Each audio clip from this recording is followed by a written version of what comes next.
This video is brought to you by Squarespace. From custom domains to beautiful websites using their easily customizable templates that you can have up and running in minutes, e-commerce, email and email marketing, SEO, analytics, and scheduling, Squarespace does it all and has done it for us for the last 6 years. If you are a small to mid-sized business in any industry, Squarespace is the place to go for all of your website needs. Hop over to www.squarespace.com/Hugh for a free trial. And if you like what you see and want to move forward, receive 10% off your first order by using the discount code Hugh at checkout. Thanks, Squarespace. Hey everybody, I'm Hugh Brownstone for 3 Blind Men and an Elephant, and today I've got Prince on my mind. In fact, I've had Prince on my mind for a while now.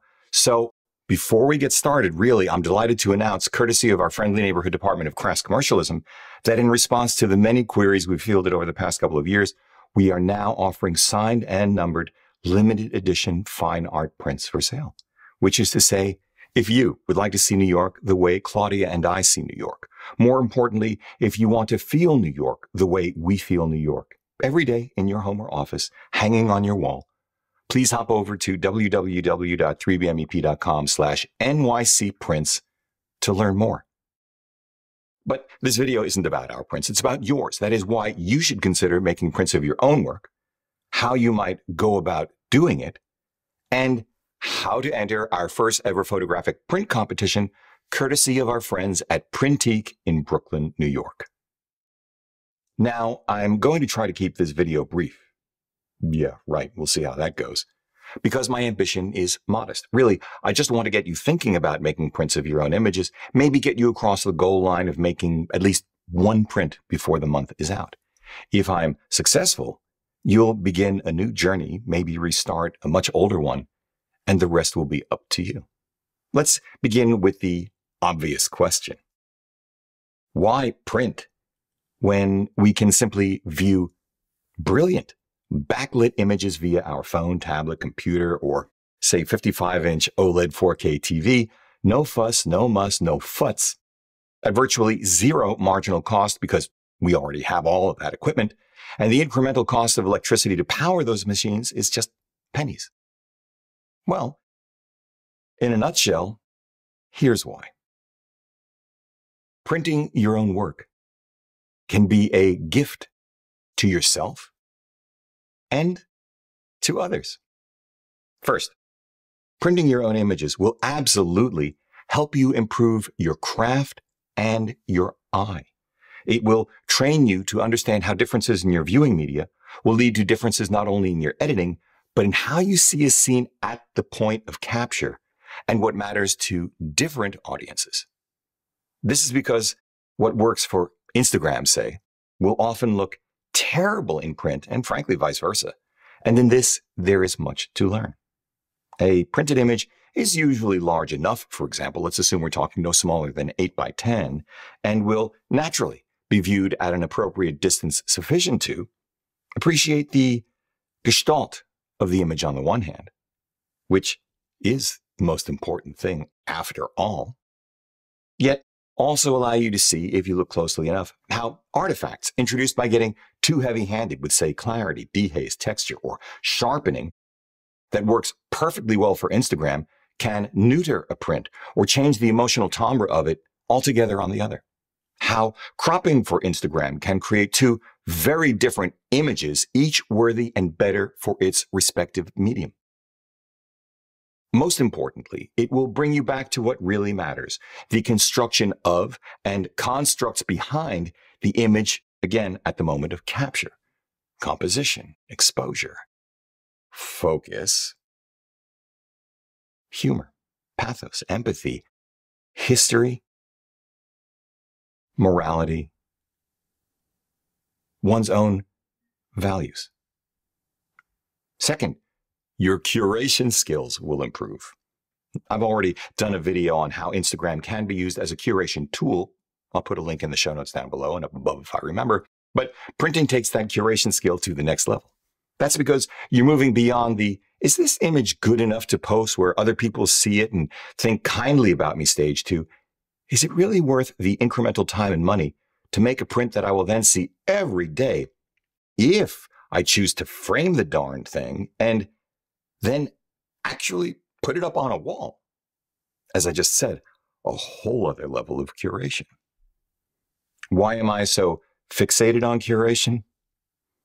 Because there is a world of difference between most of any of our images and the ones that truly matter. Because the best of the best had and or continue to have horrible keeper rates. Most of you probably don't know, for example, although I'm certain more than a few of you do, that it took Robert Frank 28,000 frames to get down to the 83 that were published in his iconic book in 1958, The Americans.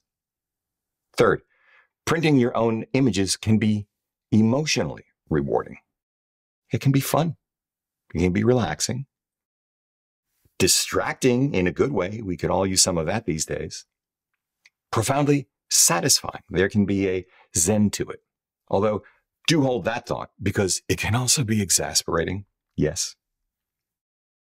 Fourth, if you do get to yes, and you do hang a print of your own work on a wall, and if you turn out to be right about how good it is, which is to say, if it makes you feel, makes you think, remember, or imagine, you've given yourself a gift that elevates your daily life. Finally, fifth, as I said just moments ago, printing your own work can go well beyond giving a gift to yourself to giving gifts to others. Maybe a single small framed print, an acrylic print, a photo book, or a calendar for your family, friends, or colleagues. Maybe fine art prints, or a coffee table book for people whom you've never met and may never meet, but who feel such an affinity for your work that they buy your prints and make them part of their daily environment.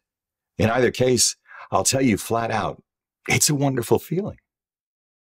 The next question becomes how to print your work, to which the most basic answer is you do it yourself or you have someone else do it for you.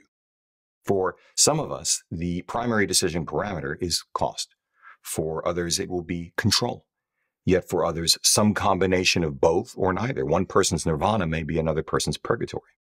Let's begin with doing it on your own. There are, in turn, two ways to do this.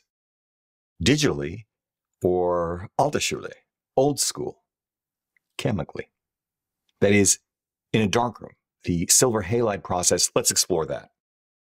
Now, if you're a film fan, I will assert right here and now that unless you go all the way and do indeed develop your own film and print your own images in a darkroom, black and white anyway, you're missing too much of the true film experience to understand it. At least up to, say, 11 by 14. So my advice, don't shortchange yourself. Do the work start to finish. But of course, that's just me. Your mileage may vary, and that's fine. Because on the other hand, of course, there are pros and cons of going old school. First, there are the costs to be considered. Call it $2 or $3 grand if you're buying the big ticket items new. I'm talking capital costs, like enlarger, lens, timer, easel, magnifier, safe light, and then the periodic costs of replenishables like chemicals and paper. Of course, there are other necessities like trays and tongs, never mind the film developing tanks and reels and funnels to get you to the point of printing. Second, there are the environmental and health impacts with which to be concerned. The chemicals aren't good for the environment once you're done with them, and it's not good to spend all that much time breathing in their fumes either. Third, there's the practical reality, once you've passed the first two hurdles in your mind, of creating a darkroom. Although before that, if you've never worked in a darkroom, you'll need to learn and be comfortable with the process, which is actually not all that complicated or exacting. Again, at least for black and white prints, although, okay, exacting enough when it comes to dilutions, temperature, and timing. Think Great British Baking Show in the dark. I really don't remember any other cons other than that you will need easy access to running water and a dark, well-ventilated space, and you will have to clean up after yourself once you're done, although the last time I used a darkroom regularly was more than half a century ago. Oh, it helps to have more than one bathroom, just in case.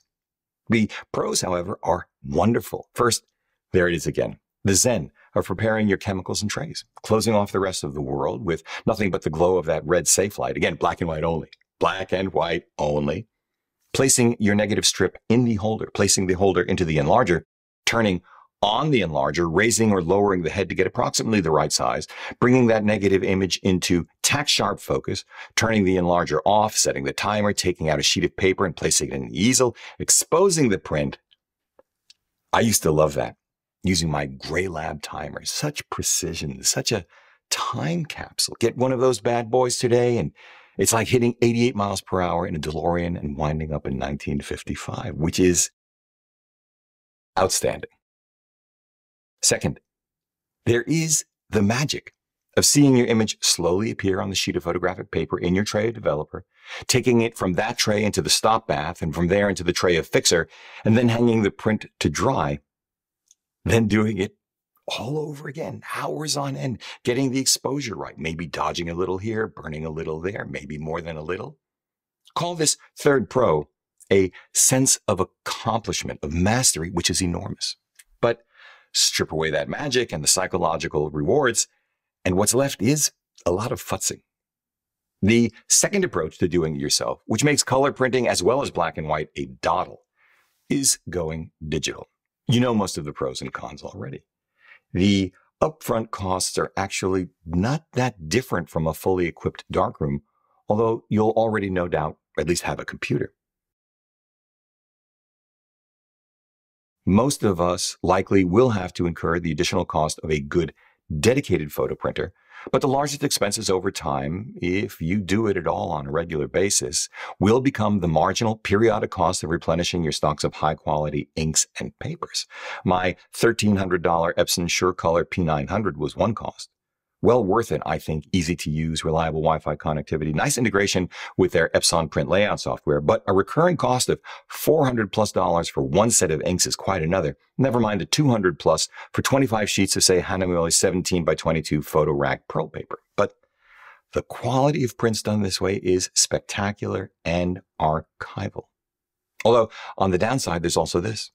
When you're printing a 17 by 22 at maximum quality, chemical printing is actually much faster than my P900. We're talking 10 or 15 minutes. Although, yeah, drying time is much faster than a chemically produced print.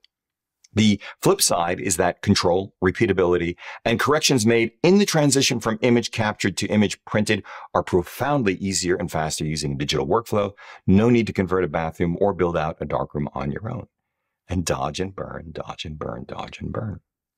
These are precisely the reasons why I bought the P900, that is, for our own print sales at 17 by 22 or smaller. We'd have to spend thousands of dollars more for larger digital printers, and at that point we asked ourselves, given how often we print and how large we print, does it make sense to incur those costs?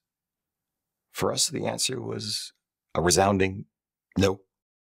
But you may not need to go nearly so extreme to come up to the same conclusion, that having your printing done for you is the way to go. You avoid the upfront investment, and you don't have to suffer the mundane but exasperating issues, even with digital workflow, like inks drying out or nozzles clogging from lack of use. You don't incur the overhead of buying supplies in bulk. You only pay for what you actually print, but you also don't have to futz with matting and framing the images yourself, which has always been especially exasperating for yours truly. All the more exasperating over the past few years due to our embrace of rapid advances in sensor capabilities and improved glass to go with it, and the concomitant of ever larger prints.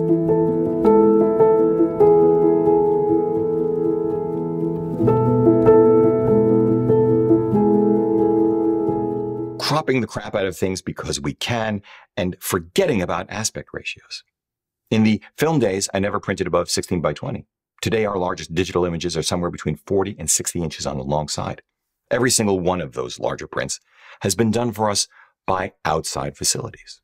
Our latest images, in fact, like this 20 by 30 silver halide print of 11th Avenue.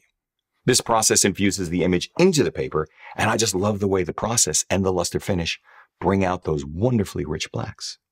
This 23 by 30 inch giclée print of the Washington Square Park Poet, a digital process delivered on one of Hahnemuhle's archival fine art matte stocks. Just wow, 100-year lifespan. And this 20 by 30 inch metal print 11th Avenue, printed with a high gloss finish on an aluminum substrate,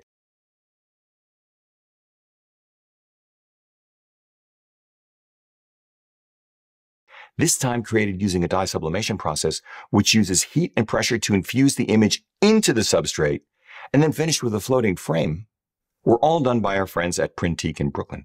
Great people, easy to work with, high quality results, and this is just a taste of the breadth of print options available to you. There is something to be said for outsourcing to professionals. I didn't even know one could do a silver halide print in the digital era, and never even heard of metal prints. And printing images is one of the best and easiest outsourcing decisions one can make. In fact, as an incentive to get you started on your printing journey, we're partnering with Printique for our first ever photo print competition. So, to enter for a chance to win one of their custom 20 by 30 inch prints and your choice of finish and materials, all you need to do is post on Instagram an image taken by you that you think would look great on a grander scale. One entry per person only, please, with the hashtag 3BMEP print, and then follow the three handles at Printique, at Claudia Brownstone, and at Hugh Brownstone. We will announce the winner on Instagram at 10 a.m. New York time on May 31st. But if you are outside of the U.S., please make sure you can supply us with a U.S. mailing address to which we can send the print. That's the only way we can cover shipping. The contest opens today and will run through midnight New York time, April 30th, 2022. So that's it. Why you should consider printing your own work, how you might print that work, and a chance to win a beautiful large print of one of your images. We are so looking forward to seeing what you can do. This video is brought to you by Squarespace.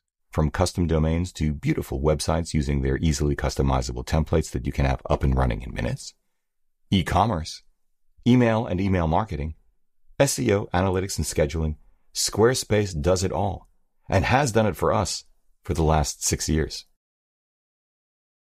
If you are a small to mid-sized business in any industry, Squarespace is the place to go for all of your website needs.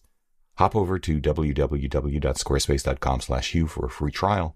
And if you like what you see and want to move forward, receive 10% off your first order by using the discount code Hugh at checkout. Thanks, Squarespace.